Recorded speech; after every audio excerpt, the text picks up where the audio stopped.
Welcome to the Casual and the Cinephile. Today we have a very special episode. I know we've covered Michael Myers and Halloween before, you know what I'm saying, but in those conversations, we didn't really.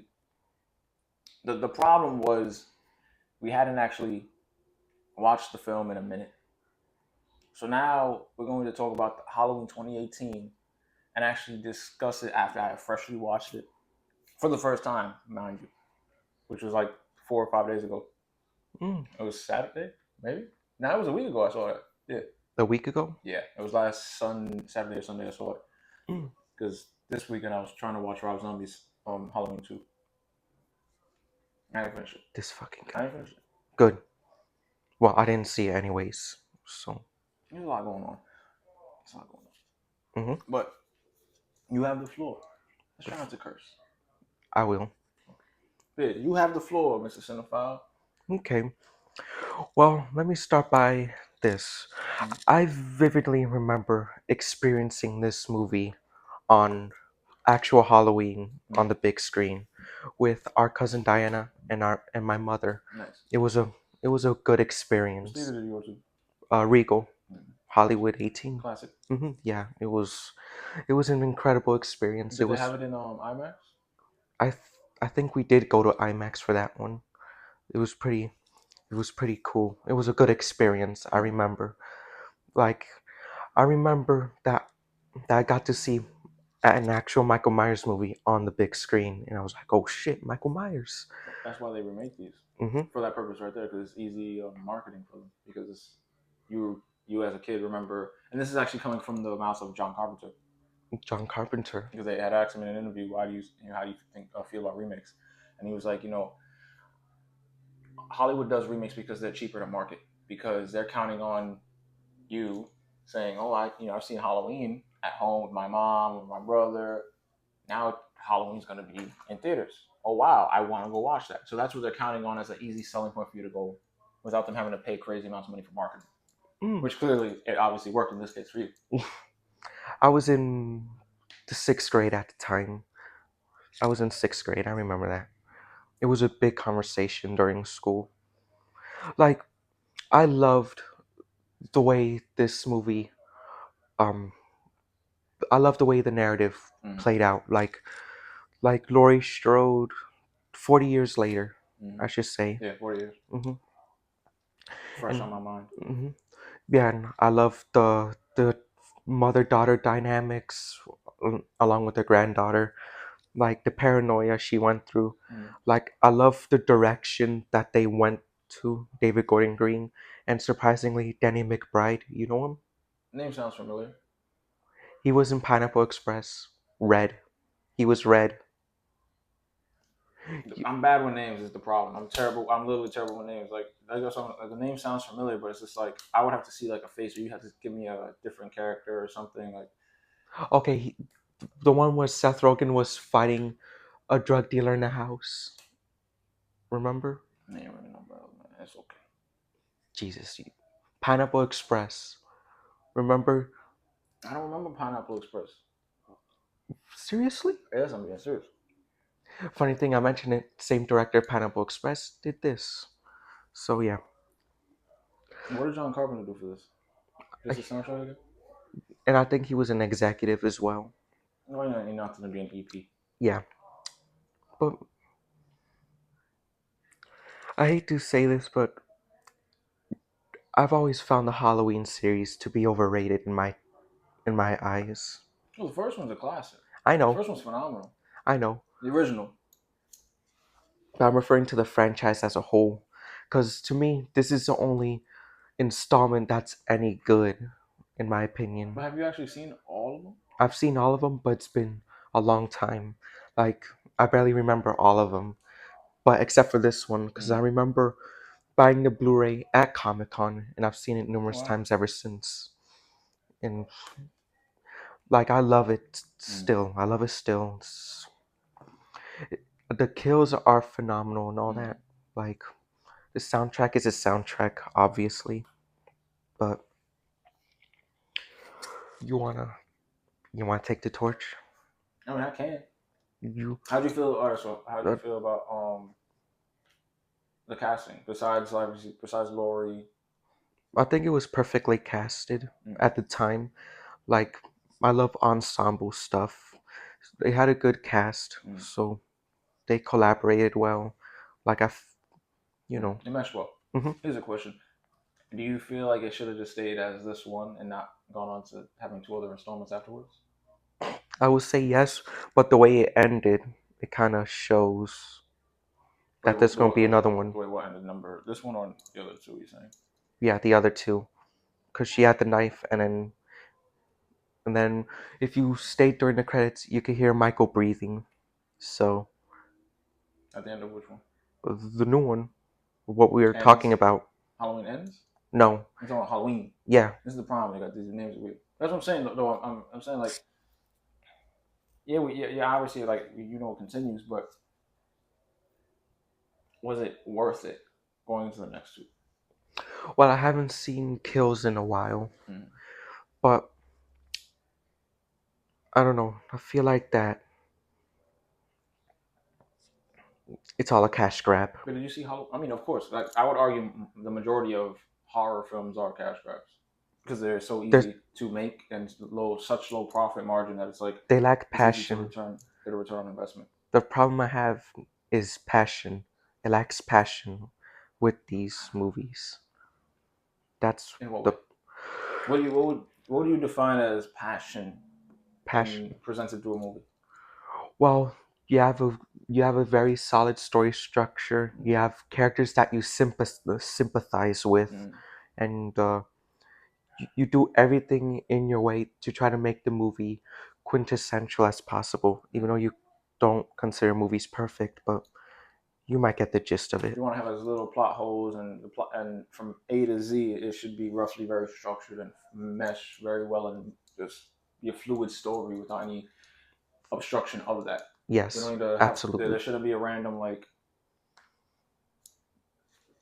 break in the like if we're in a horror movie, we shouldn't have a random uh dance sequence. You know what I'm saying? On some what makes scary movie great is what because they do so much randomness to the films, right? You hmm got the first scary movie with Scream running up the ladder, running up the stairs, and she's throwing she threw the vase at him, and she threw something else, and then she threw the grandmother. You know what I'm saying? Like it's such randomness, and you're just like, what is this? So there's no so there's a certain order to the story that's just like, all right, this fits, put this in, and it builds the story. So I understand what you're saying. So you feel like majority of horror films don't have that structured. hmm Yes, that's I the way feel I like see it. I feel like Halloween has that in all their All of the installments. I feel like the issue with Halloween is a lot of times that it's too much of the same or too much of just them leaning into him being, as Carpenter put it, this force of nature that is a monster, mythological, whatever you want to define him as, him with his him with his superpowers. hmm I feel like they lean too much into that because what made the first one, the original one, great was you not knowing what he really was. Like to you, he was a man. He was a human You know what I'm being. saying? Okay, she stabbed him in the whatever with the sewing needle. He got up. We didn't really see no blood, but in that era, you didn't really see blood anyway. So it's not like you thought of that as the viewers ago. He got up, which means she didn't hear you. Except for Brian De Palma movie. You know what I'm saying? But in the majority, like nowadays, it's commonplace blood, whatever. Back then, it was just like more of a hmm haphazard. They weren't throwing it at you as drastic, right? hmm So it was like it's not really until you get to the end of the movie where all right, Michael got shot 6 times by Loomis, and then he falls over the thing and he disappears. It's just like maybe he's not human. Right, but that was the point where it's just like maybe he's not a human being. Maybe he's something more than. But other than that, the film for the most part, you're sitting there like, oh, is this a normal guy killing people? And that worked very well. There was just a practicalness to that felt very well. I think that's the issue with the rest of the installments, with the exception of the one with Paul Rudd, because that one has a lot of other issues that we're not going to get into right now. Paul Rudd. Yeah, you know Paul Rudd. Yeah, I know. Yeah, I'm saying. You know he was in one of them? It's been a long time. He's in the one, I don't remember what it's called, the one that had to do with the cult of thorns and all that. The Curse of Michael. There you go. Hey, yeah, that he was now. He was the weird neighbor across the street. Mm. Yeah, very Interesting. very very awkward. I don't know. I wasn't a fan. It was. You have any other thoughts before I go into my little spiel? As of this moment, no, I don't. To be honest with you, we can discuss more. All right, so check it out. I'm gonna do something I don't even like you to do. Hmm? I got notes, which means I'm gonna let you use notes in the future. But I had to get this off. You know what I'm saying? I got notes here. You know what I'm saying? I got some questions. I hope you have answers to. Okay. You know what I'm saying? I wrote a review on it recently, so that's beautiful. You know what I'm saying? We don't gotta pull that out right now. I know. But here's my question to you. Why were the podcasters, right, the two in the beginning, Oh, yeah. why were they allowed to bring the mask and their bags into the asylum? Oh, Because in my practical mind, you're not allowed to do that. well, the You're not. doctor, the doctor, You're saying, with all right, so Loomis. we're going with the angle of he is corrupt. Yeah, But like my he's stick obsessed. is, but my issue with that angle is, even though he's the quote unquote head doctor there, He was the apprentice to Loomis before he died. but this is the thing. Even though you're the head doc, typically there's a board of individuals that are over the head doc Mm-hmm. that run the show. Mm. You wouldn't just be able to just, as head doctor, oh yeah, we're gonna bring you in. You have all this gear, and you have all the other workers still there. You know what I'm saying? I feel like that just would not happen in a practical, even no matter how, unless you're gonna say that the whole facility is corrupt. I ain't like that. I'm gonna be honest with you. That was a bothersome thing for me. Yeah, You know I would agree with you. But didn't you feel that fitted well with the story? Like we could see with the lack that they wanted. Well, for me, the lack of practicality there is what bothered me. So it's just like, how practical is it? Like, if I take all my, if I sit there and watch the film haphazardly, without caring about anything in existence, I will say it was a cool film. But if I sit there with my mind and my analyticalness and the way I am as a person, there's things that just in my little list I got here that I'm like, cliche. This was weird. This is odd. This was a poor decision. This is this. The doc wants to have Michael talk. That's his biggest shtick. Mm-hmm. Yes, sir. In my mind, what environment is this dude gonna talk in? He's not gonna. To me, he wouldn't talk when he's in the yard. He's just obsessed. No. Listen. If I wanted to try getting a reaction out of Michael, I'm gonna have him alone in the yard, or chained up at like the mess hall, or whatever, by himself. That's typically how they would do it. You go to talk to a prisoner like that in a normal prison, because there are reporters and podcasters that do get permission to go and talk to serial killers and all these people, right? And you're typically in the kitchen, not the kitchen, but the cafeteria. The prisoner is chained to the table. There's a guard there with the shotgun or whatever. You know what I'm saying? They have guards present, and there's nobody else around besides you and then the inmate. So why not have that be in the environment Michael's in, and then you can stand in front of him and present the mask to then see if he has a reaction to it. Instead of let me just show it to the back of his head. But showing it to the back of his head is only supposed to serve the thing of, oh, he saw y'all come in. He could feel the mask. That's the thing. But you know what my problem with that is? If we go back to the original Michael Myers, the original Halloween movie, come on, he had killed his sister. Oh yeah. I was about to say, you looking at me crazy, like if I'm making stuff up here. Oh, because I was used to Laurie Strode being the sister to Michael.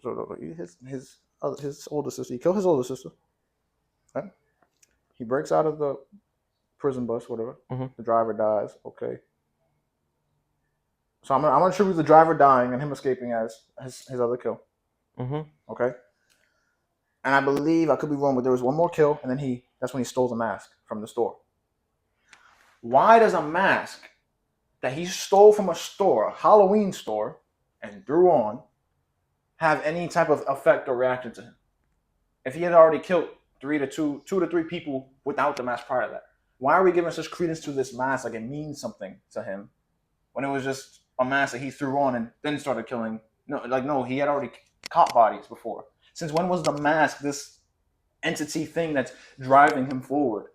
Is gonna get a reaction out of him. When in the lineage did this become a thing? Especially if you're starting new, you're starting from scratch. You said number 2 doesn't exist, so this is the new number 2. Where in number 1 does this make sense?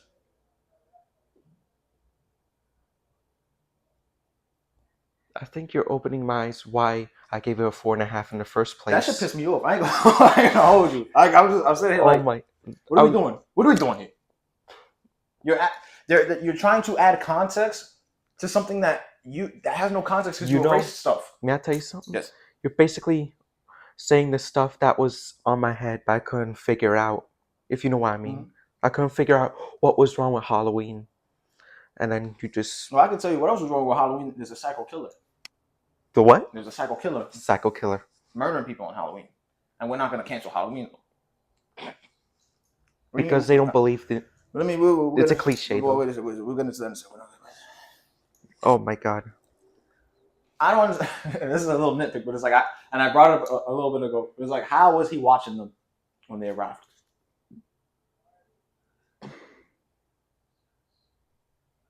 You know what I'm saying? I don't like that they're trying to, like, why are you trying to give him added tropes? Adding to his skill set. I know what you're saying. Added tropes. Like, because once again, in the context of the film, in the context of what we have here, in the first film, if man had eyes in the back of his head and was like that, clairvoyant, whatever, he wouldn't have got run up on by Loomis to get shot.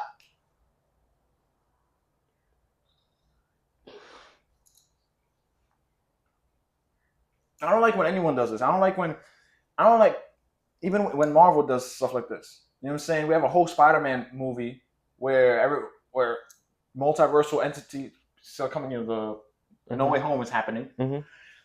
You're telling me Marvel likes to do stuff like this when it's just like, all right, we know how strong Hulk actually is. We know how strong Doctor Strange is.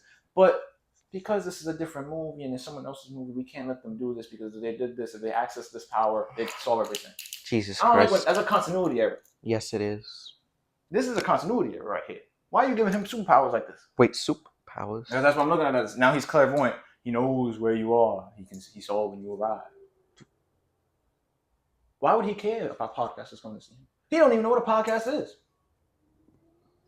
I didn't catch that at all. It's just a weird, like, what are we talking about here? Like, you're trying to make him scary. Oh my God, he knew they were there. He knew they were there. Without looking, he knew they pulled up. It's terrifying. No, what are you talking about? Like, it's... The fuck? Alright, like... I think this kills me, right?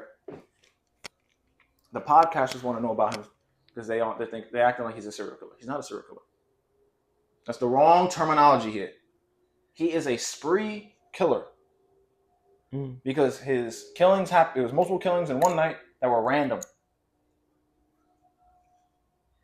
And in different ways for the most part. He is a spree killer. Per the definition of a spree killer versus serial killer, Michael Myers, and I went and did the Googling, he is defined as a spree killer, not a serial killer. I never heard of that term before. You know what I'm saying? So and if you want to say he's a serial killer, why? There has to be a more specific, like, why was he after? Does he just kill teens? Well, we know he doesn't just kill teens.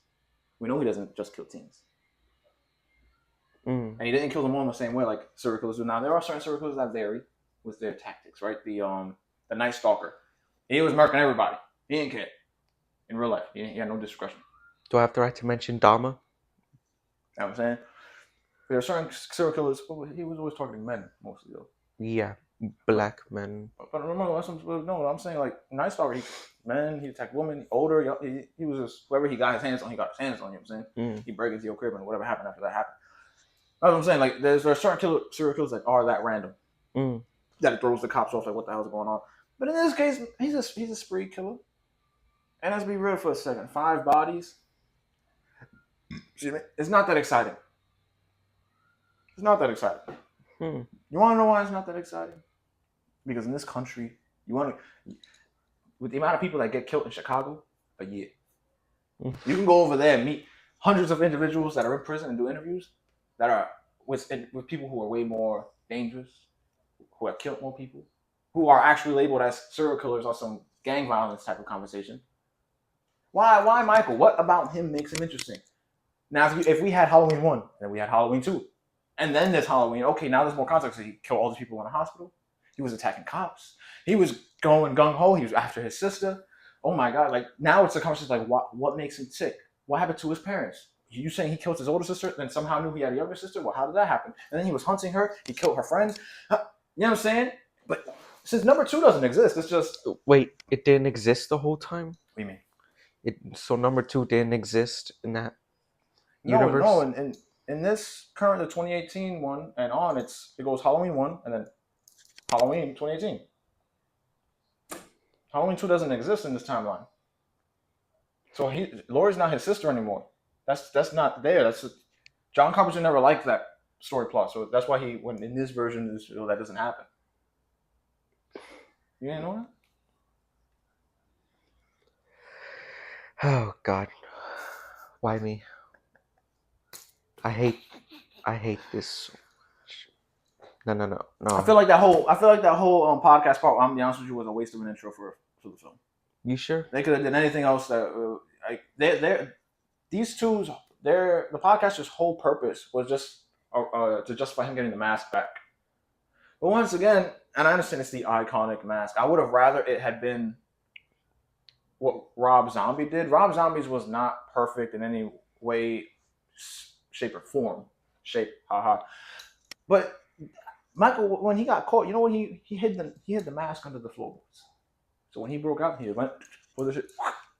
I'm back, baby. All right. Michael should have did that instead of this useless plot point with these two. Not like screw them. They didn't do nothing for me. They didn't do nothing for the story. They didn't make him look scarier. They were literally fodder for him to kill. I kind just for of him to get the mask. I kind of like that subplot, to be honest with you. It was barely a subplot, is what I'm saying. Especially with all the plot continuity issues that's going on here based around the mask. Because now the mask is what gives him superpowers. The mask is what's driving him to want to kill. I don't believe in the term of superpowers. But since you mentioned my man got shot by Loomis 6 times in the torso and didn't bleed. If we go back into that timeline for a second, the original timeline, and go into number 2, there was nowhere in number 2 where he patched himself up. So he got 6 holes in his chest and kept moseying around. He got stabbed right here and never bled and kept moseying around. What do we call that? I'm calling this superpowers. That's the easiest thing to say. He got superpowers. And we can't act like he don't have superpowers in this movie. I'm going to get into it. I also didn't like this with the podcasters. Why do we go to the grave? The grave? Remember when the podcasters were talking about Yeah, I know. Why do we go there? It's a podcast, William. You know what the biggest part about a podcast is? You listen to it. You don't see it. They don't have cameras set up. Well, so did they go there? Wait, did they go there? Because, it'll just, as we talk about it, it'll give us more oomph. Yeah. My problem with that is they're not describing how it feels to be there. They're just going over the case file itself. They rather... For that, go to the house. For that, you could have did that. You could have did that in the hotel room. Had they gone there on some, we're at the actual grave right now, and this is how you can feel the energy. You know what I'm saying? And they start describing how it feels to stand there. Then it's, we're describing how it feels to be at the house. This unease that you feel from this, and knowing her story and how she died, her brother killed her. You know what I'm saying? You start going to those types of just how it feels. Okay, I understand why they're there. But once again, it seems like a very random and convenient plot point for Michael to just happen to be there. Oh, look, there goes the 2 people that have my mask. The shape. And I want that mask. Because then from there, he followed them to the gas station. He killed the boy, and then... You remember? That was a dumb plot point, too. How so, Justin? You're telling me Michael Myers decides... We're going to get into that, matter of fact. Let me not go against the order that I'm in right now. Oh. Let me not go against the order. You know what I'm saying?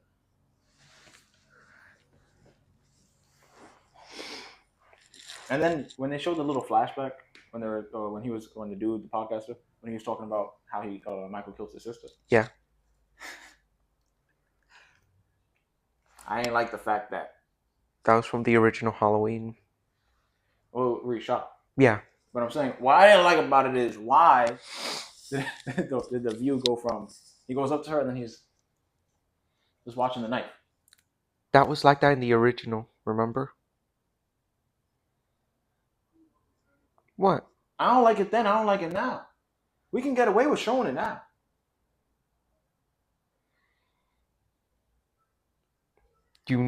It just seems like a weird plot point that once again we're presenting like you could show him killing her without I'm looking away while I'm stabbing her. Because now it's just like did you not have the guts to look at what you were doing? You don't have a problem doing what everybody else. He was just a kid back then. But is that the reason why he couldn't do it? He couldn't look? It was his first kill. I don't know if that was the reason why. Now, this is just now we're at a headcanon conversation, but I didn't like it either. I was just like, it's 2018. It never bothered me. Terrifier came out however many years prior to that.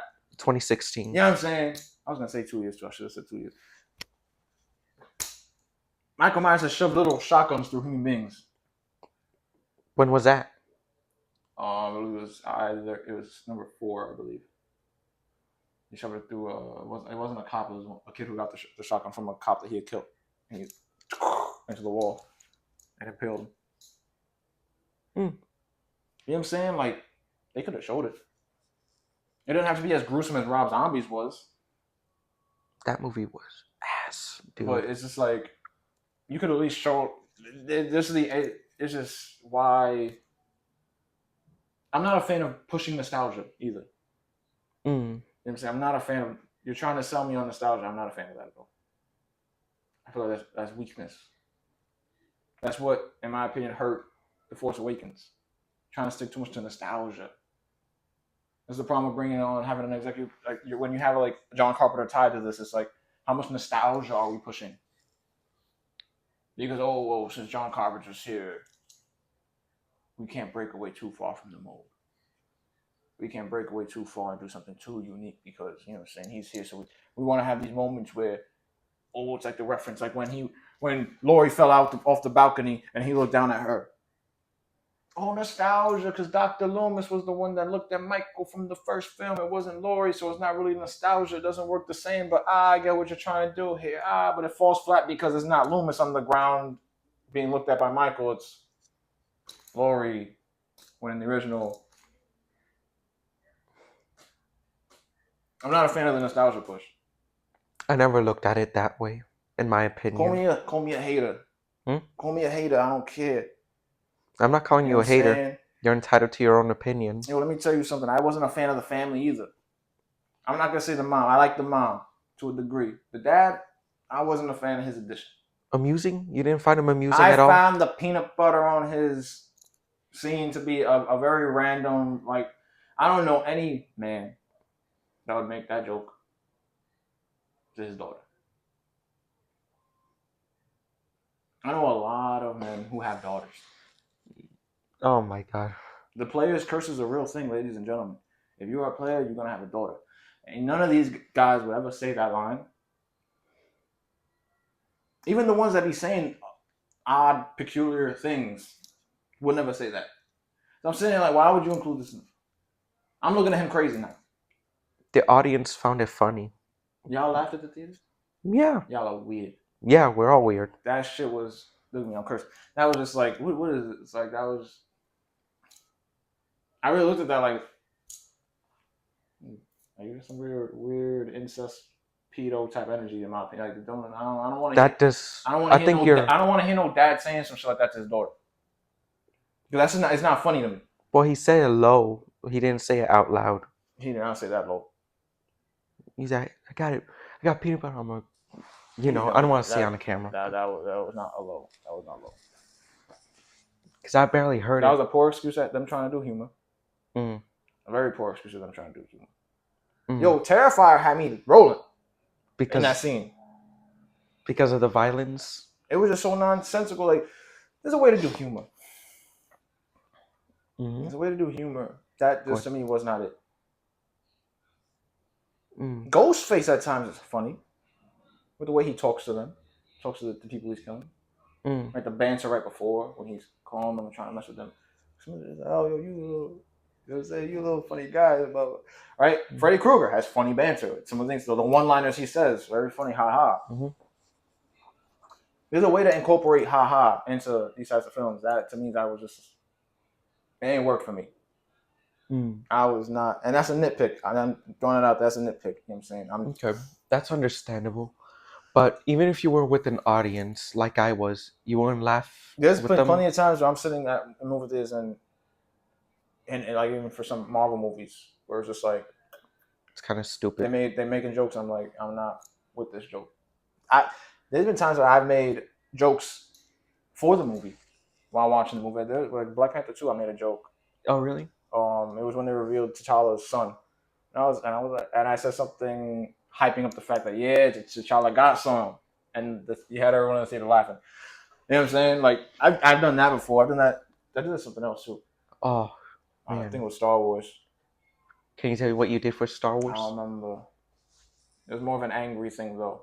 Oh, people got angry with you? No, I got angry at the movie and I made a comment and it got positive reactions from people. But that's neither here nor there. Interesting. I really believe not making them siblings in this hurts the film a lot. Like her whole shtick, William. Yeah. Her whole shtick is he's coming for me. If he's your brother, yeah.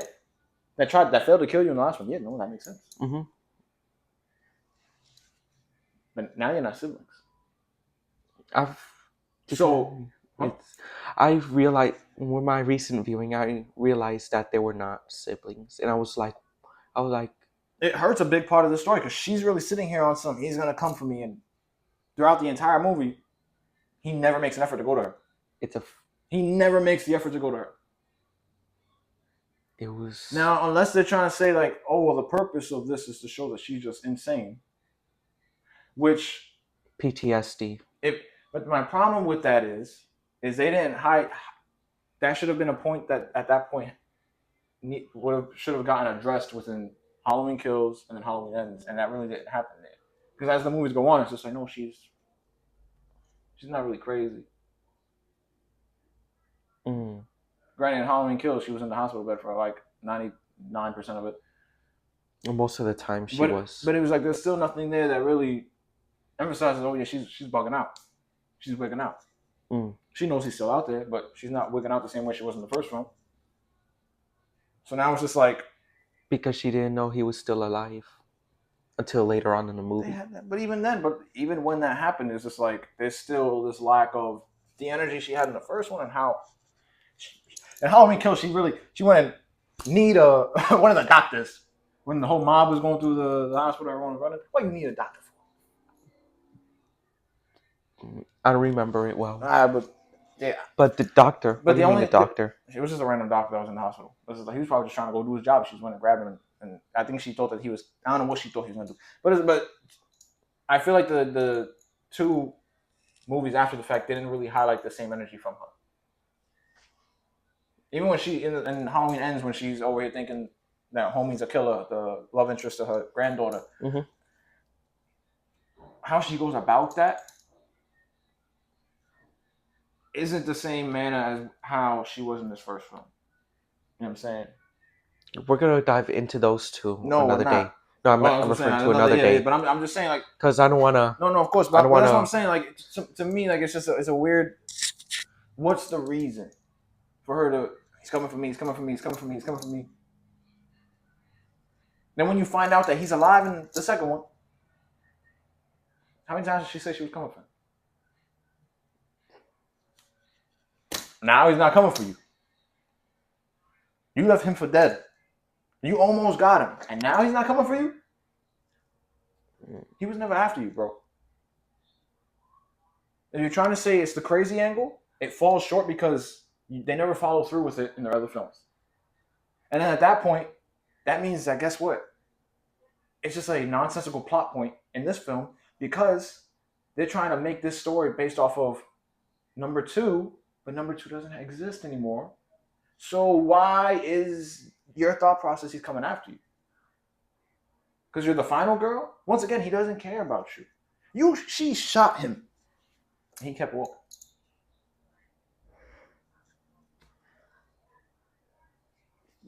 Anything else? Oh, I got. And I ain't even like the fact. I ain't even like the fact that when the granddaughter is walking with her friends after she leaves the house initially, and they're talking about Michael Myers and all that, and Yeah. they're like, "Oh, them being siblings was something that the people made up to feel better."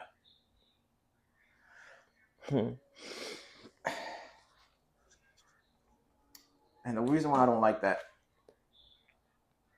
is because Laurie's actions are a contradiction to that statement.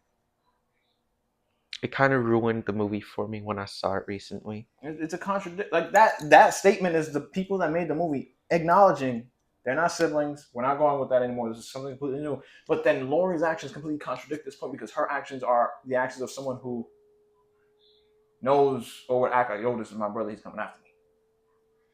When now it was really just a happenstance thing. He just saw you. Oh, I want this one. I'm going to kill this one. And he failed because Loomis got in the way. You know what I'm saying? What are we doing?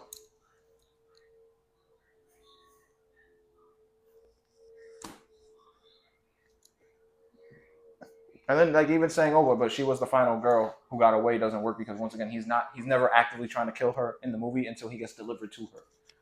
Which at that point it's just, oh look, there's people in my way, let me go kill them.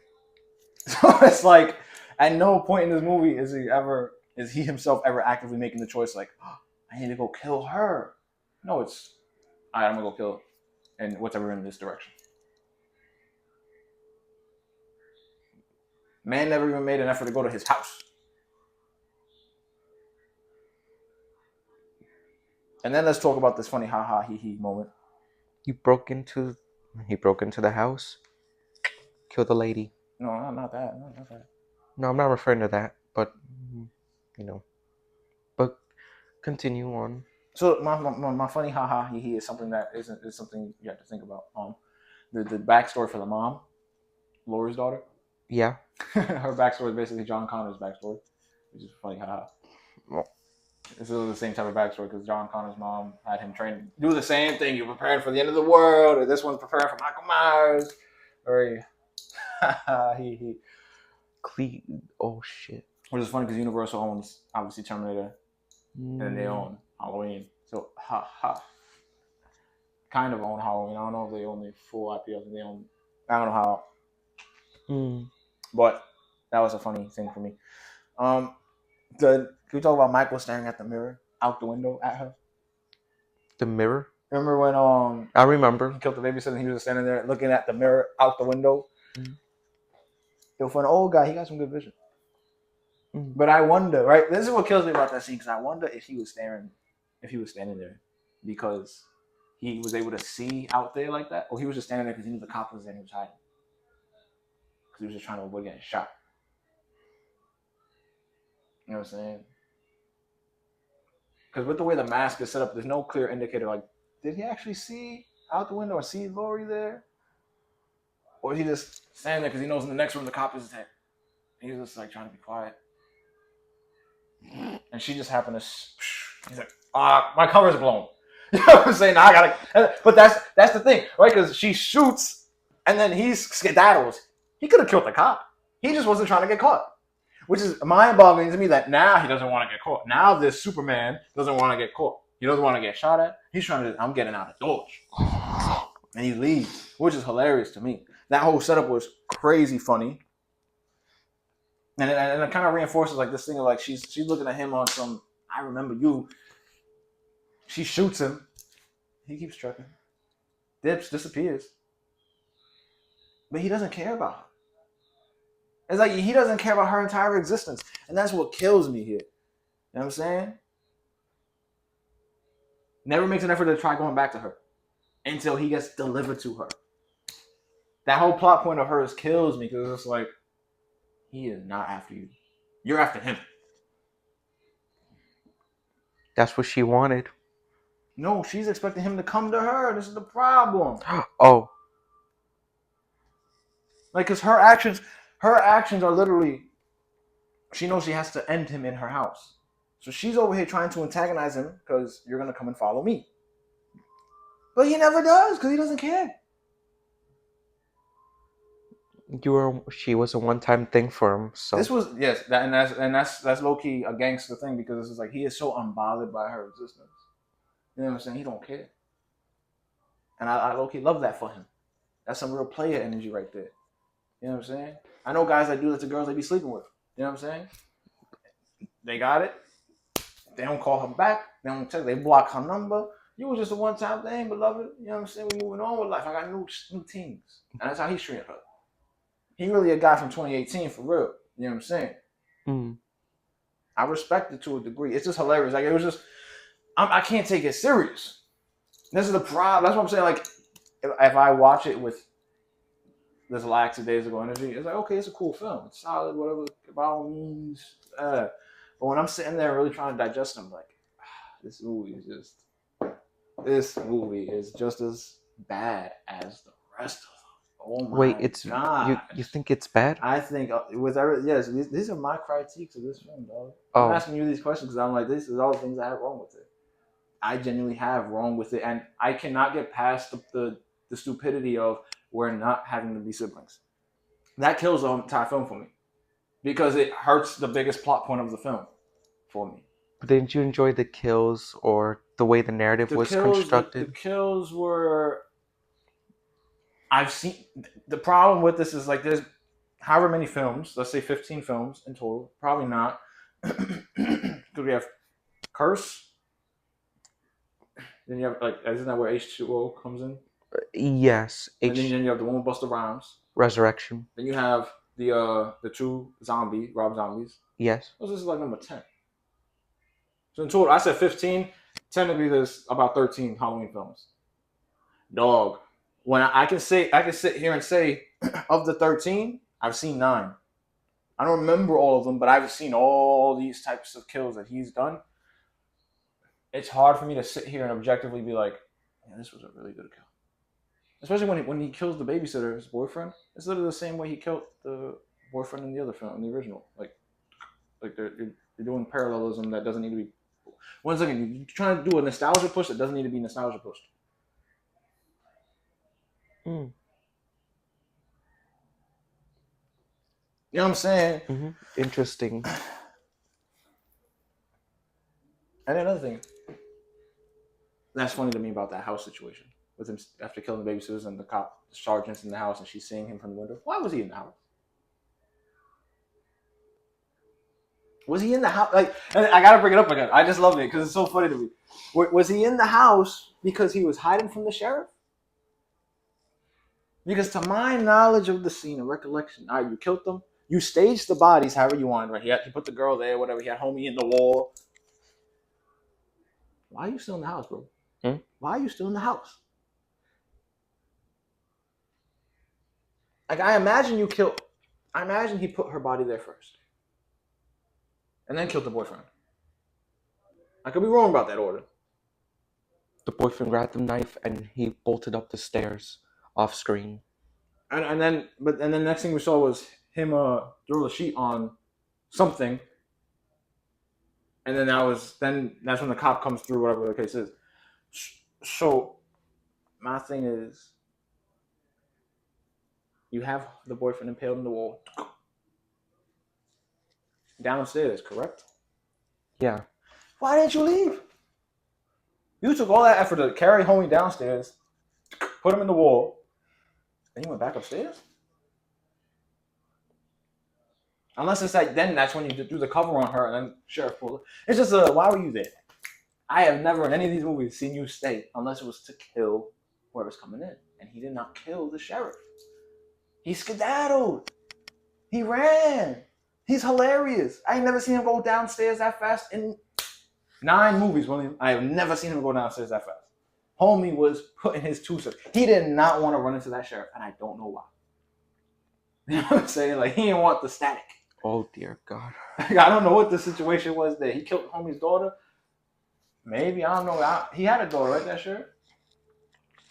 I personally don't remember, to be honest with you. I hate to say this, but I don't remember most of them. It's except 9 for movies. There's 9, or now 13, but it's a lot of movies. I've only seen the original. I remember the original and this one. That's the thing. Wait, that sheriff was in the original, wasn't he? Really? Wasn't he?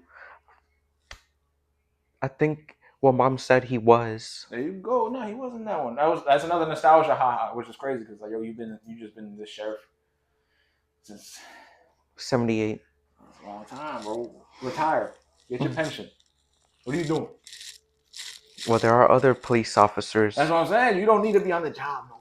Retire and get the check. You know what I'm saying? You get the pension every month. You be chilling.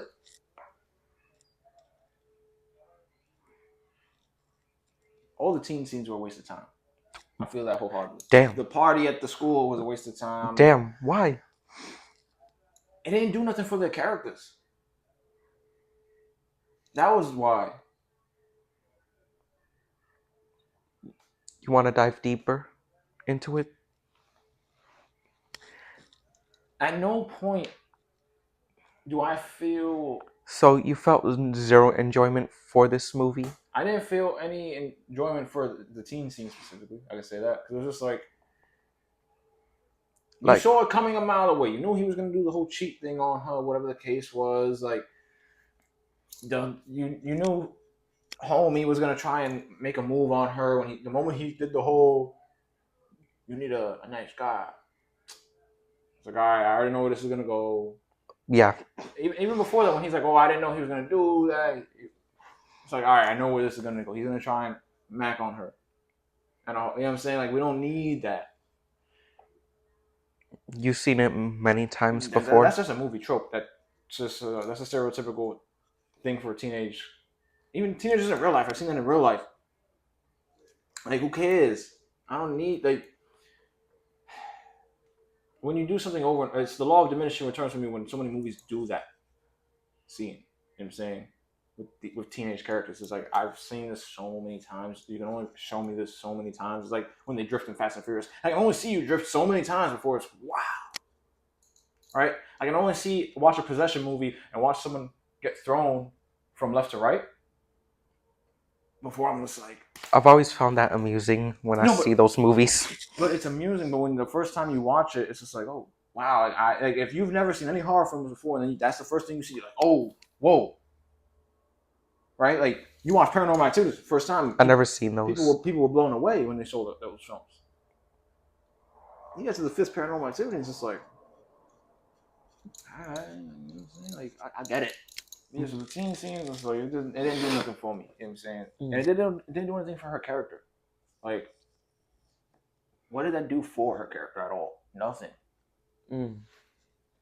Like, at least with Laurie Strode's character in the original Halloween movies, it's like they did a very good job of building her as the good girl amongst the 2 friends that are more adventurous and risque than her in that era.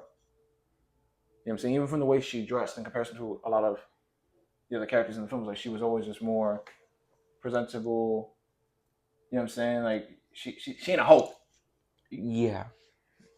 I think I get it. So it's like you looked at her character, and they built her character very well in that first one. So when things started popping off crazy, oh, she's the sympathetic babysitter. That shit was cinema. The first one. Mm-hmm. Here it's just like, what is this doing for her character? I don't care about her character anymore.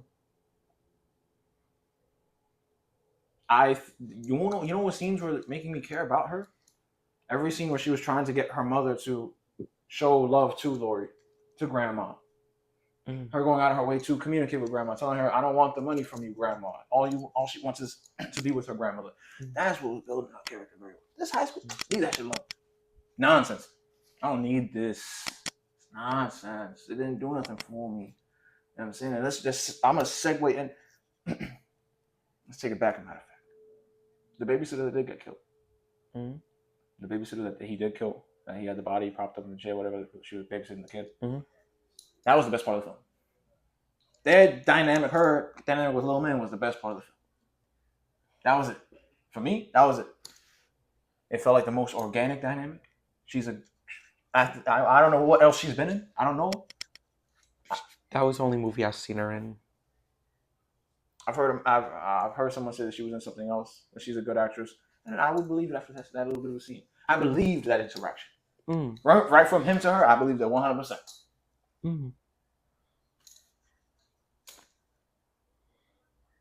The high school nonsense, they should have killed it. They shouldn't have been in the movie. They should have cut it. They should have put anything else there for building her character specifically. I don't even remember what the granddaughter's name was. Allison. They could have done anything to help me remember the fact that her name is Allison. I'm gonna just throw your phone into the bowl of whatever that bowl was. Slop. I believe. No, it can't be pudding. I don't know what it was. But I'm just gonna be a douche, and after cheating on you, throw your phone in the slop. I'm like, oh, how convenient, because we know they're about to call you, and now they can't call you, which means you're gonna have a run-in with the killer, but he's not gonna be able to get you, and we're gonna do all this suspenseful nonsense. It's supposed to be suspenseful, but it's not really gonna be suspenseful because, well, William, I've seen this 1,000 times in other films, and I've seen this type of scenario in Halloween before. Reinvent the wheel. Stop giving me the same thing over and over. It's killing my soul. I don't take so much. And then we get into the scene where he kills her friend, the best friend. I don't know if he was the best friend or her, the chubby kid. I think it was a friend only. That scene was horrible. That scene was such a joke. Explain. How is it we have a literal motion sensor light,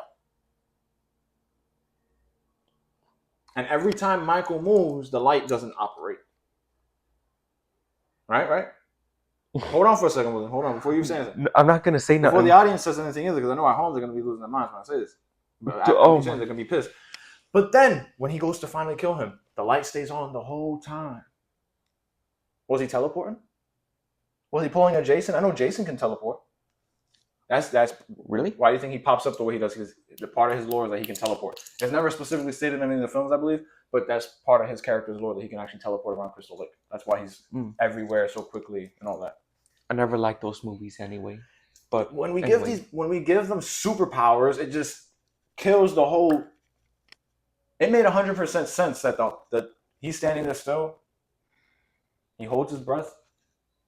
Fat boy's not moving. Chubby boy's not moving, and the light goes up. That makes sense. But for him to move, and light goes on, he's in a different place. No, there's no because once again, when homie starts running and he gets to the gate, like, I hate to say this, but is it bad for me to enjoy the movie more than the other sequels? No, you can enjoy whatever you want. Because I enjoy that movie a lot. It's just but the way you're explaining shit, you'd be like, Jesus Christ. It's just a lot of nonsensical things for me that was just like, it felt to me like the writers and the director, they couldn't decide if they wanted him to be a man or a monster. You want him to just be a normal human being, or do you want him to be something more? Or is he really the shape? Is he really this? And it literally felt like in every scene there was contradicting that.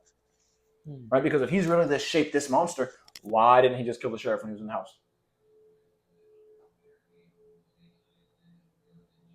Why did he saunter down the stairs? I gotta get out. I gotta go. And disappear. And why did he try to escape? Why? For what reason?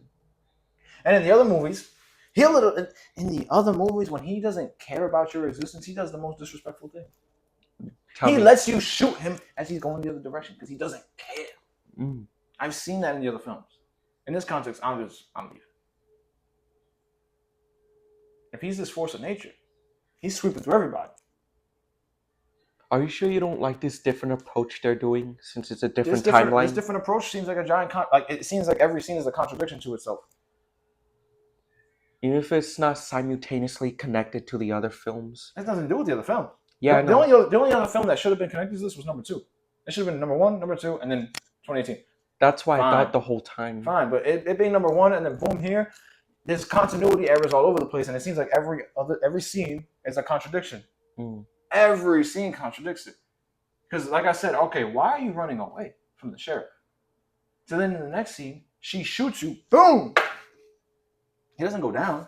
He gets shot, and then just keeps on tracking. Oh, because now you're a monster again. You ran away on some human energy. A real serial killer would have ran away like that, which he isn't even a serial killer, but a real killer would have tried to do the dipsies. And then a monster gets shot and just keeps trucking. So then here we go in this scene with the kid, and he's back to being a monster again. Like, I need congruency with the character. Where's the congruency here? It feels like it's all over the place. They don't know what they want him to be. Is he the Shape or is he Michael Myers? Make the decision, but make the decision. You don't get to play both sides of this. You don't get to have him in this scene. He's acting like a normal human being in terms of just not normal because he's not talking to people, whatever the case is. But it's like he doesn't get to have superpowers here and then not superpowers here. Make it congruent. Make the actions make sense within that. You know what I'm saying? And that isn't there. I feel like I'm trying to cross the road and the road's not here. But there's a path here. Oh, the road's not here. Oh, but there's a path. The road's not here. Like, the road's blocked, and it's just, what is going on here? This is very interesting. You know what else I liked? What'd you like? And I say this in sarcasm. Okay, what'd you like? Come on. Here, I'm going to give you the revolver. Yeah? Because revolvers don't jam. Revolvers? Don't jam. That's what she said. Oh. That is a myth, William. And you would think a woman preparing for 40 years would know that's a myth. You would think a woman who has a literal shooting range would know that that's a myth because the revolver would have jammed on her. At least once. Revolvers jam on people. You know what that is? The writers did not do their research. It's like when you didn't do your research with whatever revolver nonsense you said to me, and I'm like, William, that revolver doesn't even exist that you're talking about. Which is fine if you explain that in the continuity of your story. Like if she would have said, take this, I customize it to where it won't jam. All right, that's cool. And that's believable because you've been doing this, you've been practicing for 40 years. So you have your whole house rigged up. I can believe you have the guns rigged up as well. That's fine. But you not knowing that that's a myth and you've been practicing for 40 years and don't know that that can jam? William, am I just being a hater? Let me know. You're not being a hater. You're being honest. You're kind of opening my eyes on shit that I didn't even know or recognize, I should say. Like, and maybe they're trying to say, well, maybe the implication is they do jam. She's just crazy. But to me, there's nothing in the writing to justify that, or to allude me to that. So I'm just gonna say that there's poor writing on their part. It doesn't take much to Google that. You know what I'm saying? It's not even 2 minutes of a Google search. Yeah. Say it breaks my heart.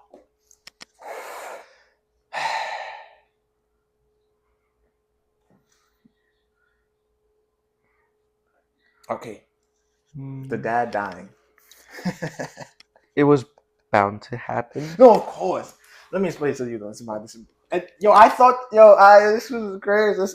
As I was watching the movie, my mind is just like, he's gonna die. No, this is nonsense.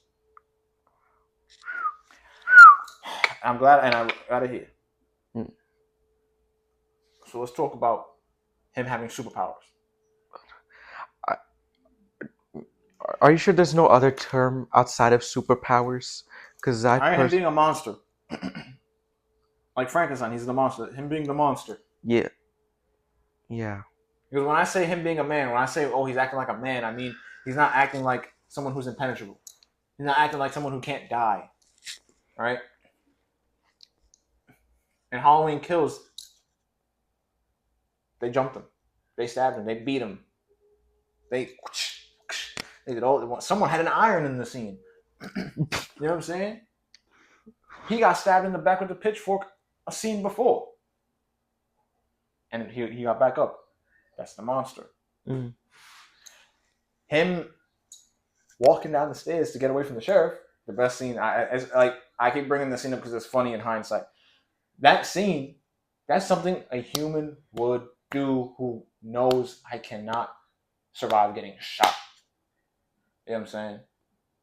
So that's what I mean when I say the monster and then the man, okay? Just making that for everyone here. Mm-hmm. So the monster that is Michael Myers, and you say whenever you have said it in prior videos about how you don't like how impractical certain other horror icons are, like Jason. Yes. Hence, homie teleports. Okay. Michael Myers, somehow, you're in a police cruiser. Yo, the seats are like right here to you. Yeah. How did you, as an old man, Michael, muster up enough strength to kick the whole grate down and the chair forward to where the doctor got wedged? Oh, did you like the twist since you mentioned it? We're gonna get into that. We're gonna get into that. So, how? Yo, you a real monster. That's crazy. Oh, shit. You crushed his head like a pumpkin. How can you look at that and be like, I like Michael Myers, and then look at Jason and be like, I don't like Jason? Nothing about either of them makes sense. At least Jason, it makes sense in the concept that he's just an undead deity. Not deity, I don't know, because he's not a god, but I don't know what. He's a demon. He's a demon. Michael Myers is a zombie, we should say. The fact that they sent him back to hell, I don't know, or he sent him to hell. I imagine he's just like, he's more like a demon. I mean, same thing with Freddy Krueger, right? Freddy Krueger, like in the lore of Nightmare on Elm Street, he got his powers from demons. Right? Like, all right. That's it. I can work with that. Mm-hmm. Michael was just in this movie, it's the mask. The mask is the source of the power. The mask is what's driving the mask, William. That's why he knew they were there, because of the mask. A mask he bought at the store. I wish I could go buy a mask at the store right now. Or steal it. Actually stole. Yeah, word stole. He didn't buy it. I wish I could go steal a mask at the store right now and bullets don't hurt me and people can stab me and I just keep going. I wish. Why that mask? I don't know. But it's nonsense. He crushed homie's head like a pumpkin. That was an awesome scene. It was nonsense. It was just like,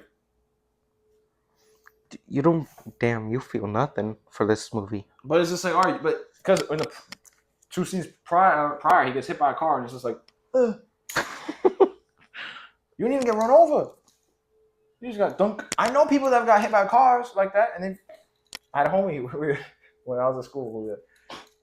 We were jaywalking or jay running. We were running across the street. Mm-hmm. He got hit by a car. Boom! He was big. He was a football player. He got up, looked around, and kept running. We're like, yo, what are you doing? And it's just like, so I know people who've gotten up from that. Why did you get up?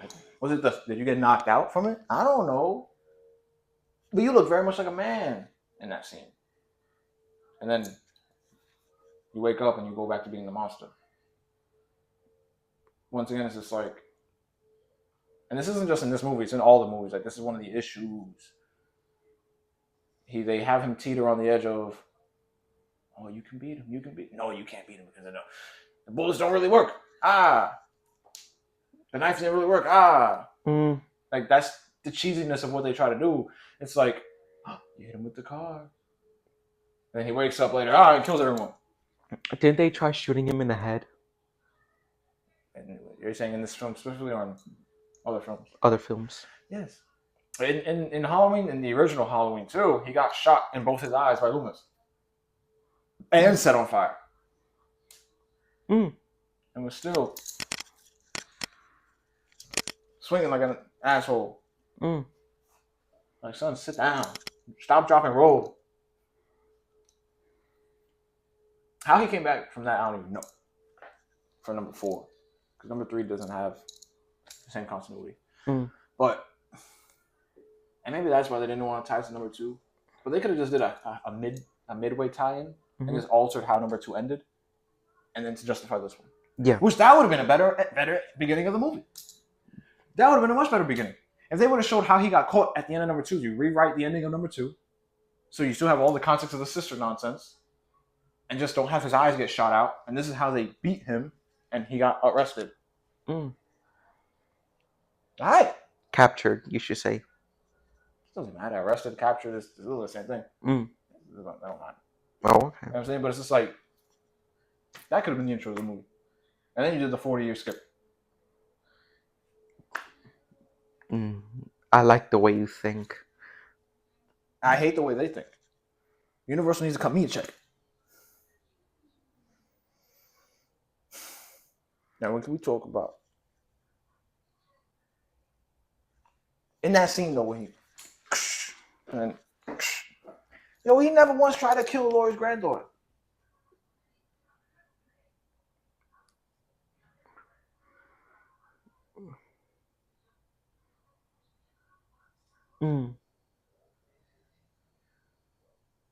Why did he have no interest in killing her? Jesus. If he could have woke up and been like, "Pop, you're dead," pop, and then killed the doc. That didn't happen. And at first I thought it was he could have broken her too. I thought it was maybe I had to go rewatch the scene. I was like, maybe it was because he didn't have the mask and the doc still had the mask. Because remember the doc had the mask on at a certain point, but no, he had the mask on. He's like, "Hello, sweetheart." So it would have made more sense if it was all right. The doctor had the mask still, and he wanted the mask because based off of this movie, he wants the mask. For whatever reason, he cares about the mask. But no, he had the mask on, so why didn't he? And then, and I feel like this is something else that hurts the whole he's coming after me angle, because if he wants to hurt you, he has the key to hurting you right here. And if he really is this omnipotent, clairvoyant being, he would know, yo, this is your granddaughter. The same way he magically knew back in that film, this is my sister. How he knew that, I don't know. The math for this character has never added up, but in this movie specifically, there's a lot of things that don't add up, and this is one of the things that's just like. But it also goes into the thing I said earlier, where it's just like when he doesn't care about you, he don't care about you. Jesus, this movie.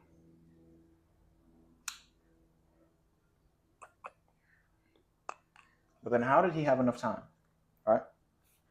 How did he have enough time to carve the cop's head into a pumpkin, drive the cop car back into her property, with the siren on, turn the siren off? Have you ever heard of time cut? Because that's what they do when they're writing scripts. Or that don't work for you. Explain why this works. Why that works in this instance. No, I'm just saying. No. Explain why you think that would work in this instance. I'm genuinely curious why you think. I want you to firmly say this is why I think time cut works as the answer to this. That's what you're saying. Well, let's say it might have been 40 minutes after what happened, the shit that happened, or 30 or less, and then we arrived to our house, to Laurie's house, and we're in action. I don't know. It just popped in my head, What? I hear what you're saying. And I feel like the justification for that time cut, or maybe not justification, but the revelation or the answer of how much time it took is her running through the forest until she gets back. Mm-hmm. But you down the block. I don't think it took that much time. I could be wrong. But that's not the biggest issue here. The issue in question is you somehow parked the car, got out the car. You also turned off the siren. You let the siren go off to get the dad's attention.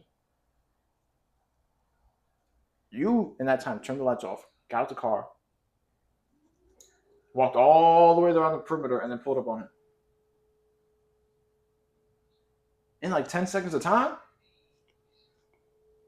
When all I've ever seen you do is walk?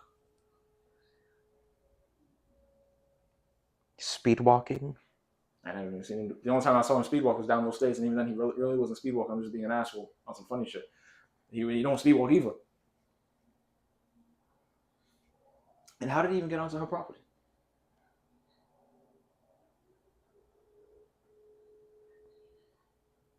This part right here is Oh my god. this is a genuine plot problem because when William, when you take the tender love and care when you're writing a story, and you put in the story, the two podcasters had to drive up to a gate, and she had to open the gate. You put that there as context to give your world building, her house, her property. This is the defenses of said property. How did he just get past the gate? With the car. Did they leave it open? Why, if you've been planning it for 40 years, would you just leave it open? You're just going to make it easy for him to come in? But I guess, that's what she wanted, because the house was a trap. That's what she wanted. Yeah. Supposedly. If that's a selling point for that, by all means. But it seems like trapping him in the house to set it on fire is the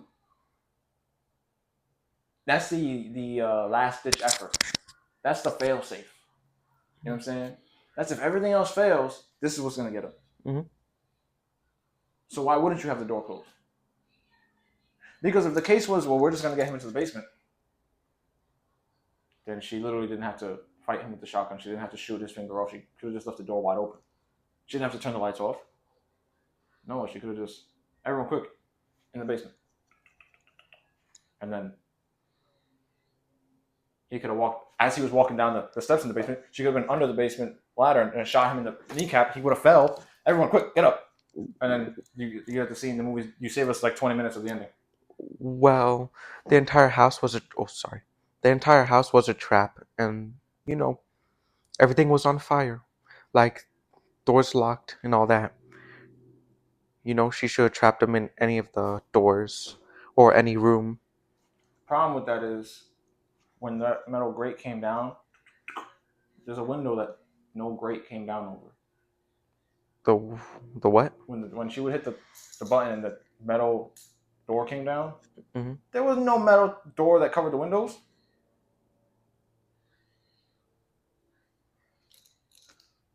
So even if he was trapped in the room and then she does the whole house burning down nonsense, he's just gonna get out the window. But once again, you've been playing this for 40 years apparently. You left the gate wide open. You don't have any sheet, whatever that steel doors when you hit the button covering the windows. We've been playing this for 40 years. 40 years, William. She even has a metal door blocking the front door, as we saw when the podcasters were there also, that once again was non-existent.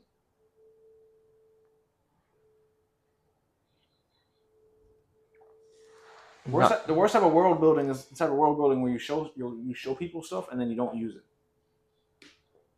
I would have loved to have seen how he would have got through that metal door. Honestly, you know how he would have gotten through it? And in the context of the scene,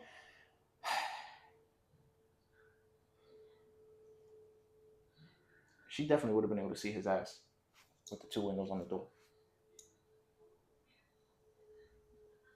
How did he's not a massive guy, but with his frame nonetheless, he just magically what was he, crouched under the door so she wouldn't see when she walked up first and looked out the window. Then he goes and I'm gonna shove my hand through the glass and try to grab you.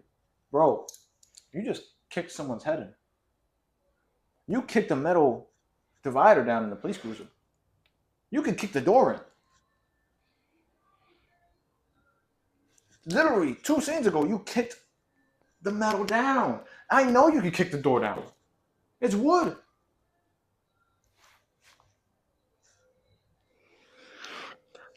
Oh my god, this is... You're entering the world of pain. Jesus, how much do you have? This a lot of disgruntlement here. I thought you didn't want to have a long video. All of it is at this point hit an hour, so it's just like. Let me ask you a question. When did Mr. Myers Mm-hmm. have the time to put the dad's body in the closet upstairs?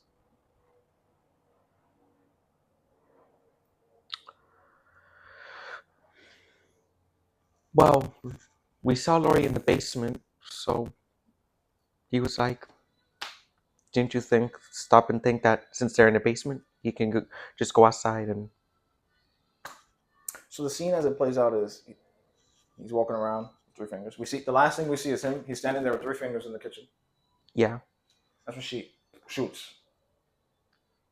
Then she goes immediately up there, and she's following the blood, right? Mm-hmm.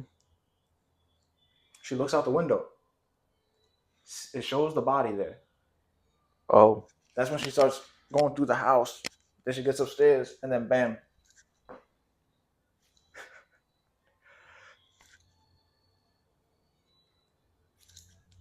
Yo, you can't make this up. Yo, son, I was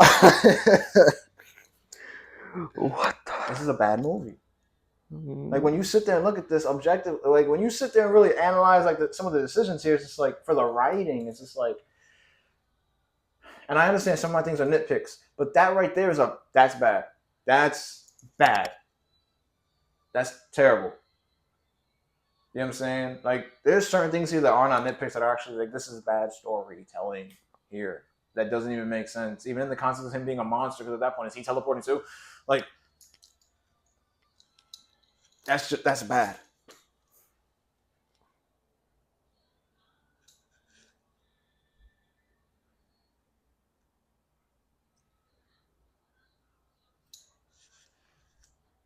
Why not turn the lights on? Wait, what? Why not turn the lights on? When she's hunting for him in the house, why not turn all the lights on? Mm. Wouldn't it make more sense that I'm gonna go into a dark room? I see him in the corner.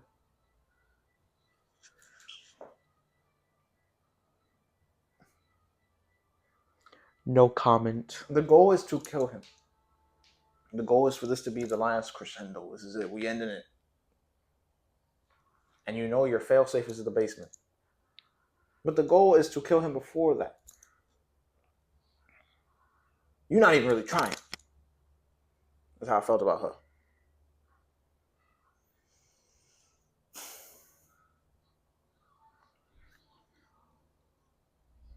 This is the last thing I'm about to say about that whole house sequence at the end.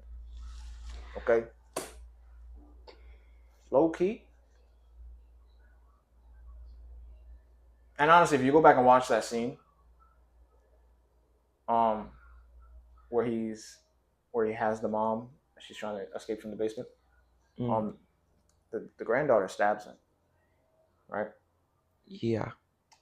And then like, there's a bit of a scene, like a camera change, and then it goes back to her, and there's a moment where she's looking for the knife, and then goes and grabs it. Like I don't know how she had the knife, and then she didn't have the knife. Weird. There's another just poorly placed camera. I don't know. Plot. What is this weird thing? Film editing.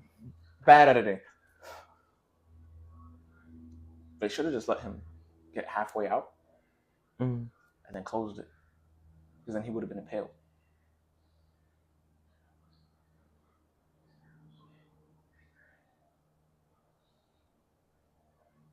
And then they could have shot shotgun, pop, pop, pop, shot him in the face, stabbed him as much as they want. Decap. She had with how fast those came out and hit, that would have went right through his whole torso. They could have literally cut him in 2 pieces at that point.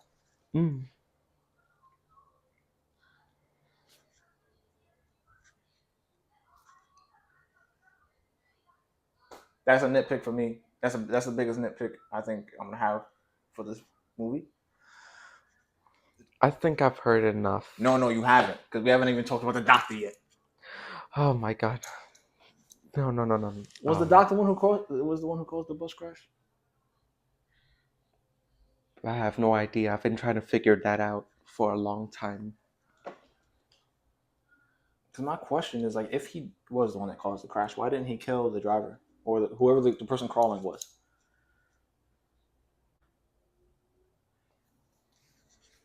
Because his actions later on, right? The doctor's actions later on when he stabs the sheriff. Even though he was not dead. He didn't. He obviously doesn't know that. But his actions afterwards. Oh, that was his first kill. This is how it feels. So, were you not the guy that caused the bus to crash? Because all right, let's say it was Michael. Why did Michael leave you alive and the other guy alive? Like, for what reason? On a sec. Are you calling the lifeline? Nope. I'm changing the rating to this shit.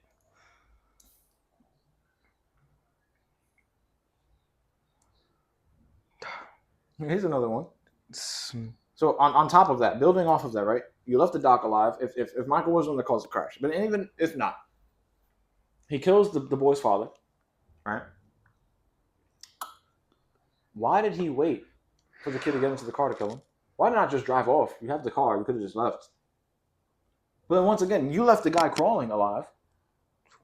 Why did you make the effort to kill the kid? To wait. This movie is a 2.5. Like, fuck this. Then I hate the plot. I'm always gonna hate this plot point of, am I supposed to cancel Halloween? I can't believe I gave this movie a 4.5. Oh, wait a second. I'm not done. I know. But am I supposed to cancel Halloween? You're supposed to if there's a psycho killer on the loose. So the context of the film is literally 4 years ago. Someone broke out of an insane asylum, killed the driver, stole a mask. Stole back his mask. It was in the store. Oh, you're talking about the original. Never mind. Continue. And then killed 5 other people. Teenagers. On Halloween night. Mm-hmm. And the context we have now, 40 years later, is man breaks out of the asylum. 2 people in this context get killed. A man and his son. And there's this question of, should we cancel Halloween? How does that make... How is that even a question when the person who broke out is in fact the one that did it all that was 40 years ago? Mm. He's going to redo the same thing he did. And the context here, the mindset here is, I'm not canceling Halloween. I can't do that. What are you talking about? That doesn't even make sense. Like, in the real world, that would never happen. In the real world, they would have called every cop. They would have called the SWAT. They would have had every cop from the other 2 towns, 2 to 3 nearest towns, flood that place to look for him.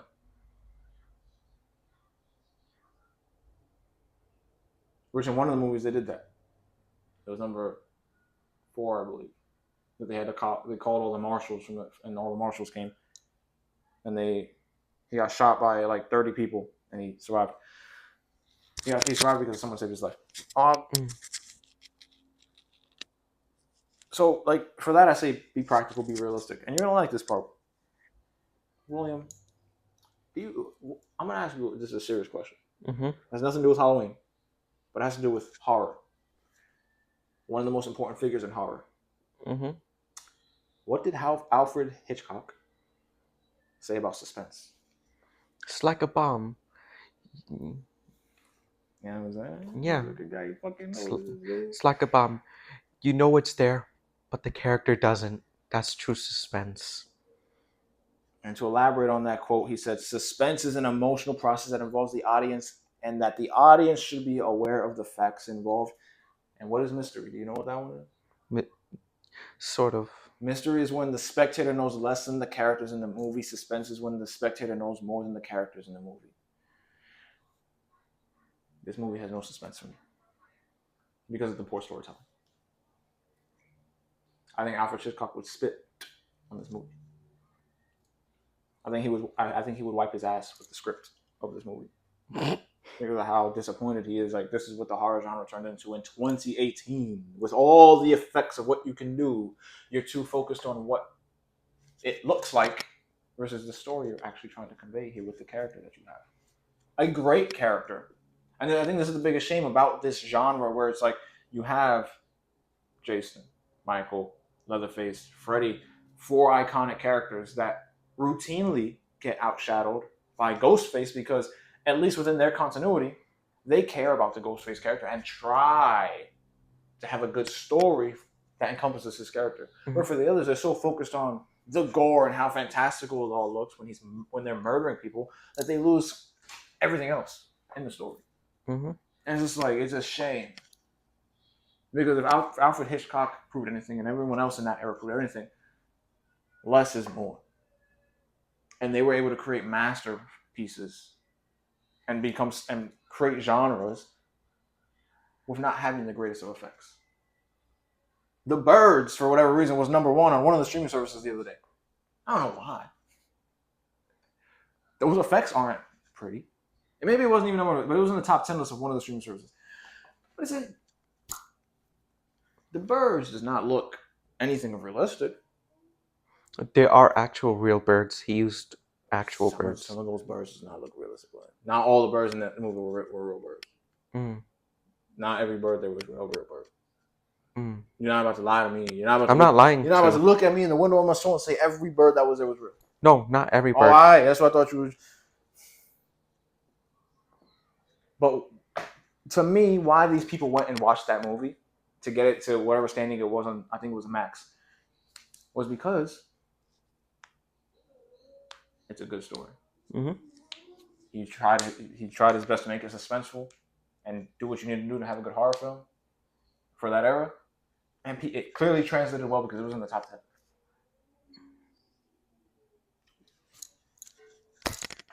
They can't do that. With him, of all people, with Michael.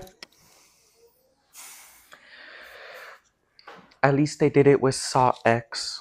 I haven't seen that yet. That's a good movie. I got the last 3 things. What was the point of the bike scene when he was going to kill the babysitter upstairs and he was hiding in the closet? Her boyfriend was in the little garage messing with the bike. Mm-hmm. Now, conventionally speaking, if you're going to have a scene like that, it's because the boyfriend turns on the motorcycle and he's rubbing it like an asshole. And so he doesn't hear her screaming for help. Mm. So then you have a thing where he goes upstairs. Where are you? Where are you at? And he finds her dead. Oh my God. And then he gets killed. He's high. Remember? He smokes some weed. What? That's not the issue here. I know. Wait. And that's not the answer either. Oh. Because in the literal scene, because that didn't happen. He turns the bike off, gets off, and it falls. And that's when he hears her scream. What was the point of the scene? To show that the owner of the house had a motorcycle?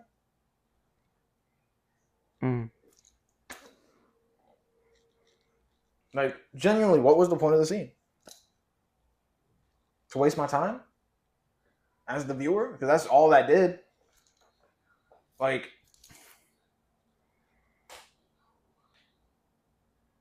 you showing that he's a snoop doesn't do anything for me. When the literal, like, they could have just leaned into the stereotypicalness of it, of him having the bike on, revving it. He doesn't hear her scream. He goes upstairs, finds her dead, and then he gets murdered. That would have been better. Him trying to fight for his life and gets killed. That would have been better. Then the waste of time that was to show him there, that 30 seconds, however long it was, that minute-long scene, could do anything else. Why you wasting my time? This movie felt like a giant waste of my time. Oh yeah, and your doctor plot twist was boring. Really? Yes. And it gave me bad Cult of Thorns vibes that I didn't like. I didn't want to get reminded of, but I got reminded of. And the reason why is because if you want to do a plot twist like that, it goes back to my opinion of The Shining. Right? When you watch The Shining, Jack Nicholson is a phenomenal actor. A great actor. An icon of his time. I would argue if he wanted to, he could probably you can put him in a movie right now and he'd probably be a contender for Actor of the Year. If You know what I'm saying? He got snubbed.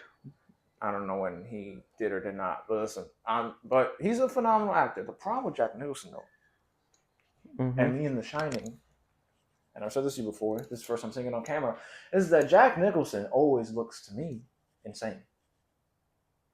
Good point. He doesn't look normal. So for you to tell me that in this movie The Shining, he's going from being someone sane to insane, it doesn't work for me. Because I always look at Jack Nicholson as insane because of his face and his expressions and his mannerisms. He doesn't seem like a normal person. Not even the "Here's Johnny." No, like that's just to me. That's all Jack Nicholson. You didn't like that part? Because that was the only good part of that lousy movie. What? It's one of those things where it's just like, if you have one good thing out of 100 bad things, of course it's gonna seem great. You know what I'm saying? Mm. If everything else, if you have 100 things and 99 of them suck, that one thing is mediocre, you're gonna think it's great. That's how I felt about that scene. Okay, here's Johnny. Wow, it's cool in the context, of course. It's an iconic scene, but in the grand scheme of it, I don't think he was the best actor for this role. Because to me, like I said, I don't believe that I'm watching a movie about a sane man going crazy. No, I believe I'm watching a movie about a insane man going insane. But he's already insane, so where we're at in the beginning is where we're at the end. It looks like he was just holding off his desire to be crazier until a certain point in the film. So with that being said, here the good doctor never comes across as like Loomis did, right? When Loomis was trying to kill Michael, and the cops are like, "Yo, you can't kill him because he's not armed," or they would, or you can't shoot him here. There's other people around. Like, that you're like, "Yo, Loomis really wants life for that." I didn't know Loomis had that dog in him. This guy, it's like you could tell there's something off about him from the get go. He was desperate. And maybe it's because he's Hispanic. You know what I'm saying? Maybe that might be it. You know what I'm saying? As a Latino myself, I can say that. But it's like he gives me the doctor gives me like Benicio del Toro vibes. I look at Benicio del Toro, and I'm like, I don't know if I can ever trust him because he has a face of someone that's going to betray you.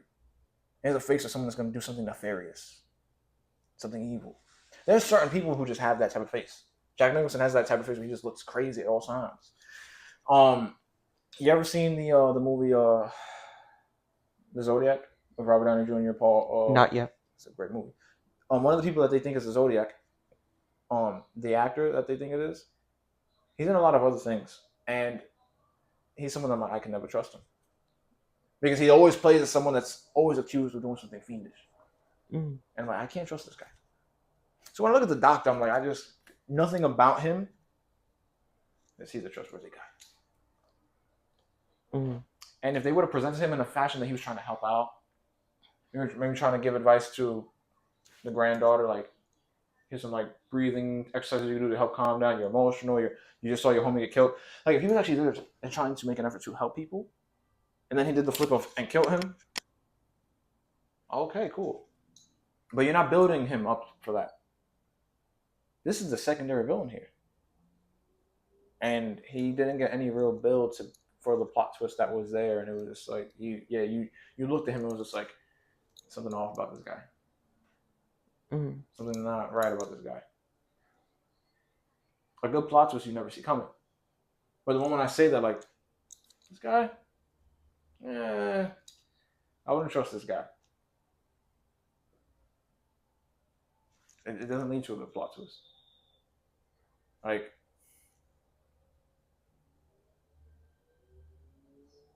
and I think this is where it's just like they're not taking the time to properly build any of the characters that are here.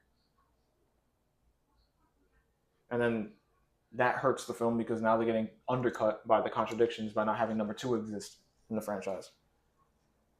And then this is the last one. The doctor, William, how did the doctor manage to pick up Michael Myers' body and put it in the car? Like, Michael and him, there's a sizable height difference.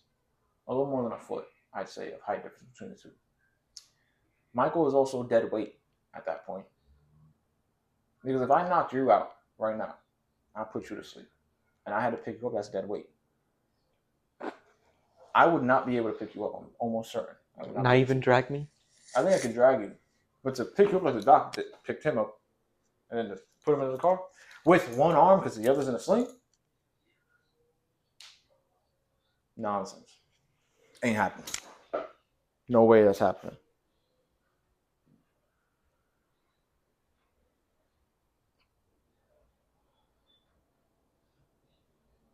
I have no comment. That's everything I have for this film. I love the Michael Myers character. I do not love what they do with his character. Disappointment is running through my heart. For everyone that was so preachy, oh, this was a great film, blah blah blah. That you'll get John Carpenter's balls out your mouth, scrub the dirt off your knees, and look at this film objectively. It's not that good. Craziness to think it's that good. Absurdity. And immediately the thing that hurt this film the most was acting like number 2 didn't exist. Because that hurt the story every step of the way.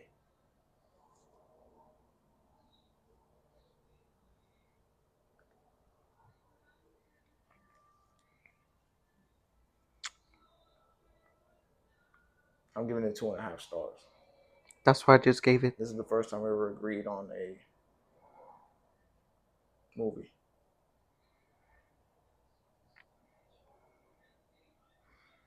I'm ashamed. I'm not going to go watch the other two, I'll be honest with you. I'm not watching Kills or Ends. I thought you saw Kills. No, I saw a video going over Kills and Ends. I was like, I'm not watching it. I'm not going to. The moment I knew that he survived the nonsense, because there's 2 other films, I was like, I'm not going to watch them.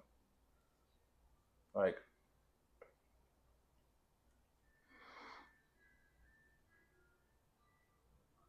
if you can watch this film objectively, it's an enjoyable nonsense ride. But if you're actually sitting here, and I say objectively, like, turn off your brain and just sit there and watch it. And don't question anything. It's a fun little nonsense. It's like a roller coaster. It's nonsense. It's fun. Ha, ha, he, he. Cool. But for the casual and the cinephile, we're here to really critique movies and judge them for everything that they are. Yes, sir. Fell flat.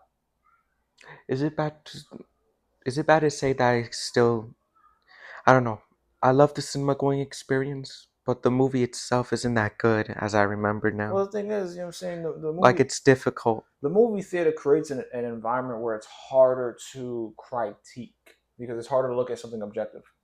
It's harder to look at it because you have the ambiance that's created when you're in the theater. You know what I'm saying? Now, I've had moments where I've sat in theaters and I was like, yeah, this is horrible. Like, I'm not having a good time here. You know what I'm saying? I bring it up, Star Wars. Both of them, the last 2. The Last Jedi and Rise of Skywalker. That was not an enjoyable experience. Being in the theater did not save that movie for me. Either of those films for me. It didn't happen. Being in the theater did not save Ant-Man and the Wasp 2 for me. You saw that? Yeah. I didn't pay, obviously. I got taken to that. I was with family. But it's just like, that was a bad movie. That was not a good movie. People can sit here and talk crazy about Eternals all day. Like, no, like Marvel has had a lot worse movies than Eternals. Eternals was a good movie. And I enjoyed Eternals. That was a fantastic experience. But there's plenty of times where I've sat in the theater, I'm just like, yeah, being in the theater does not save. I mean, even when I saw that Fast and Furious 9, it was just like, oh my gosh. Like, I can't believe I paid to see this movie. Like, just like Killers of the Flower Moon. It was just a not good movie is a not good movie, you know what I'm saying? And that's just what it is. Do I think people should go watch this movie? Absolutely, especially if you're a fan of Michael Myers. Go watch it. Go get disappointed. You know what I'm saying? It's literally more of the same. There's nothing like this. The most ambitious thing they tried doing with this film was making them not siblings, and that didn't work. Based off of 90% of everything I said with Laurie's character, like nothing about this thing is any different than any of the rest. Shouts out Rob Zombie. No matter how anyone feels about it, it's like at least he really tried to do something different with the character. And even then, it was still at a certain point more of the same. You didn't really get anything different until the second film. And I gotta go finish that film to really have that conversation. You never even saw it. Wow, you shouldn't know it. Why watch a shitty movie that you know is gonna be shitty? Did you see it? I don't want to see it because the first one was shitty. I bet you don't even really remember the first one. Yes, I do.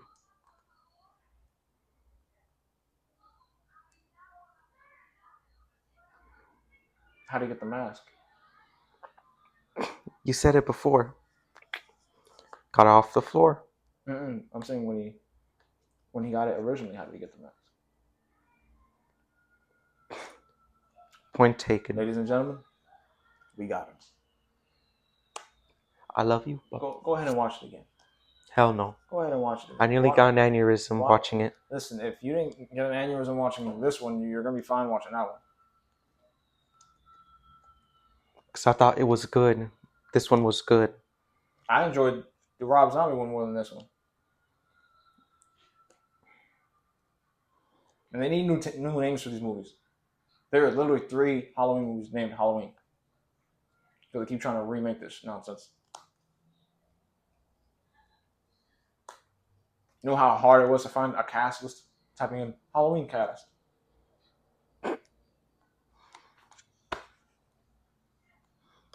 Wait, you're lying, are you? To a degree. But to find actual Halloween 2018, I have to type in 2018. It was just Halloween. Like if Rob Zombie's version isn't called Halloween, and then the original isn't just called Halloween. Like, why didn't that 2018 have another name for it? Halloween, whatever. Halloween, he's back. Or Halloween, guess who? You know what I'm saying? It's just more of the same, and it's just ultimately it's just a disappointment. Like, why? Halloween Ends tried something cool. Did it work? No. But at least they tried something different.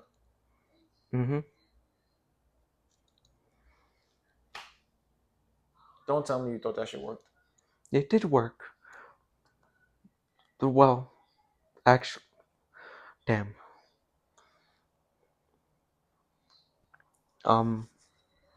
Repeat the question. You're gonna tell me that Halloween Ends, the way they tried to make the movie different. I appreciated it. No, of course, but I'm saying it didn't work. Yeah. All right. Objectively, yes, it didn't work. All right. Okay. Yeah. That's how I felt. I was like, when I didn't see the movie. I went and watched the video going over it, going like, so this happens and this happens and this happens and this happens. Like that's why. Because watching 20 minutes of that versus an hour or 2 hours, I'm like, I'm not gonna give John Carpenter's creation anything else, even though he didn't direct the movie. But the kills were so blasphemous. It was at a certain point they're all whack in terms of the killing. Like, once again, there's 12, 13 of these movies. There's only so many ways, and then when you look at the slasher genre, there's only so many ways we can kill people. Like, you're going to see the same thing in different ways. That's why there was an appreciation for Saw, because at least Saw was through these games. That's how people were getting murdered. That seemed cool, you know what I'm saying? But even at a certain point with that, it was more of the same. We don't need 10 installments of a film of this franchise or 13 films. Like, we don't, like, one and done. Or 2. Like, Silence of the Lambs and Red Dragon. Fucking great. Love them. Phenomenal. Outstanding. Great experience. 10 out of 10 would recommend. You never saw them, right? Only Silence of the Lambs. Red Dragon was fucking great too. But I want to read the book. That's the problem. Of course. That's a problem with me. I want to read the book. Of course. I respect that. I don't have I don't have that issue of oh, I need to go read it first, and then uh, after I just watched something the other day. Matter of fact, that I was just like, I want to go read. Oh, yeah, I'm. I was watching something, and then I'm like, oh, I want to go get the book because I want to see how much the book and the show continuity are. Interesting. Because that's always an interesting thing to me. Mm-hmm. But all in all, you know what I'm saying? You want to go watch the film, you go watch the film. You know what I'm saying? It's Michael Myers' Halloween. You know what you're going to get. That's the whole shtick with this. They should be reinventing the wheel and not reinventing the wheel, and that's my biggest issue with it. It's more of the same, and that's boring. When I was like, if you guys want to watch a perfect movie, watch No Country for Old Men. That's bottom line. Don't watch a shitty movie like this. Can't believe I liked it. What? I'm tired of you and No Country for Old Men. Have you seen it? No. Then you're a bitch. It's a You don't even masterpiece. know what a good movie is. It's the problem. Yes, it is. No, you don't. You thought this was a good movie. This is the problem with you. You know what I'm saying? I'm about to hang you outside and leave you for the crows on some Jeepers Creepers shit. You know what I'm saying? Yo, be sure to like, share, and subscribe. Leave a comment below. Tell us how you feel. If I said anything you don't agree with, let me know in the comment section. I'm not going to read it. I'm going to be honest with you. He's basically going to give you the middle finger. No, I'm going to heart the comment if I can do it. Oh, okay. If you want to hate, listen. You want to hate, I appreciate. You want to show love? We show love. It don't matter to me. If you agree, you disagree, it don't matter to me. You know what I'm saying? We're all human beings having a human experience. You know what I'm saying? Sharing our opinions. It's okay to disagree. This was someone's first horror movie. And they're gonna love it for the rest of their life. And that's beautiful. Mm-hmm. You know what I'm saying? So it's like if you love this film, you loved it. There ain't nothing more to say to it than that. You know what I'm saying? So just let us know in the comments how you feel and what else we should talk about, what else we should discuss. I'll go watch it. I'm not watching No Country for Old Men. That's not happening. Don't get it twisted. This has been The Casual and The Cinephile. Thank you.